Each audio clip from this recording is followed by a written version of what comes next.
Africa stands at a critical biosecurity crossroads. In 2026, the continent faces biological threats from three directions: natural outbreaks from its rich zoonotic ecosystems, the risk of accidental pathogen releases as laboratory capacity expands, and the shadow of deliberate biological weapons use. Understanding this landscape, its history, its governance frameworks, and its decision-makers, is essential for building Africa's biosecurity future. Before planning for future biological threats, we must understand their history. Seth Karas's comprehensive 2015 review documents over 4 centuries of biological weapons use, and reveals a striking finding: the historical record is riddled with uncertainty. Most confirmed cases involve small-scale incidents. State programs, including the Soviet Bio-Preparat and Iraq's offensive weapons program, were only partially confirmed after their collapse. Attribute: Africa's 2026 biological threat landscape spans 3 overlapping risk categories. First, natural outbreaks. Ebola, Marburg, Pox, Lassa fever, and novel influenza variants continue to emerge from Africa's zoonotic reservoirs, which host more unique wildlife species than any other continent. Second, accidental releases. As diagnostic and research laboratories expand across Africa, biosafety failures become a growing concern. Particularly, James and colleagues, writing in 2023, describe Africa's biosecurity challenge as a new species of trouble.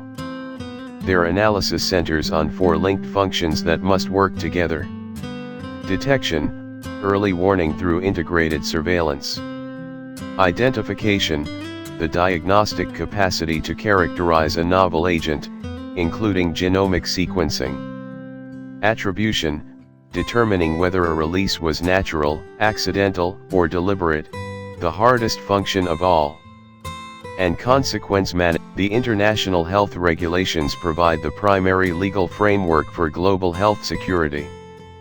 The 2005 revision created binding obligations for surveillance, notification, and response, enforced through a system of joint external evaluations. The IHR has been amended 3 times since, in 2014 following Ebola lessons, and in 2022 and 2024 to strengthen equity and pathogen access provisions. Africa's 𝗔𝗳𝗿𝗶𝗰 results show wide variation across the continent. In November 2025, the UN Office for Disarmament Affairs convened the African Conference on the Biological Weapons Convention in preparation for the 9th Review Conference.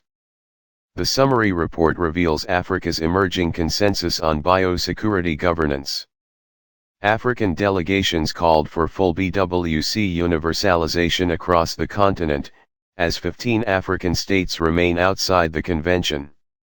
They pressed for strengthening Article 6, which allows states to request an investigation of alleged. Africa CDC's 2026 5-year plan for biosafety and biosecurity is the continent's most ambitious institutional commitment to biosecurity governance to date.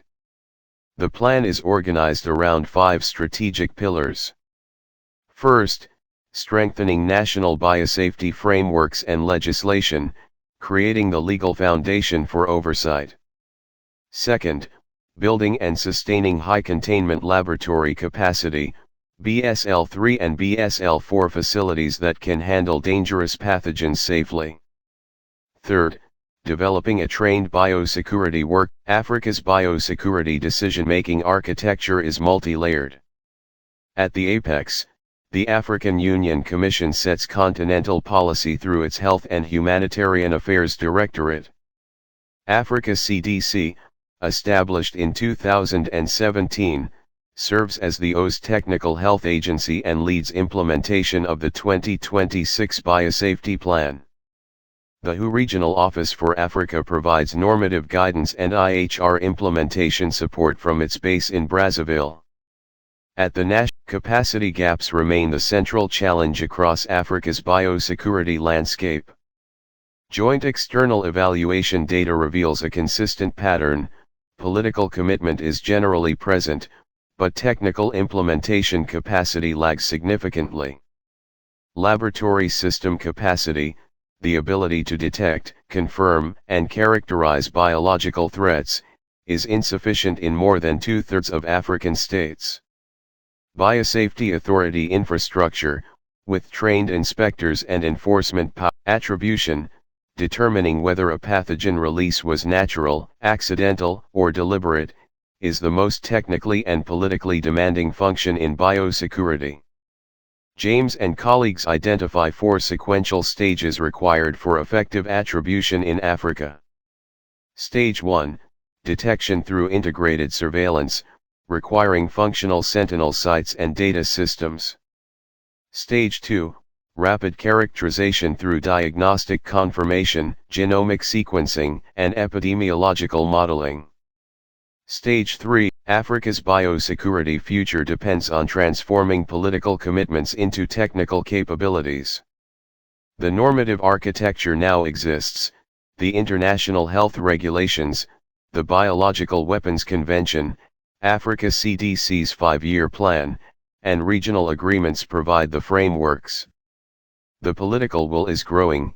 African delegations at the 2025 BWC conference demonstrated sophisticated positions and genuine regional coordination. What remains is implementation.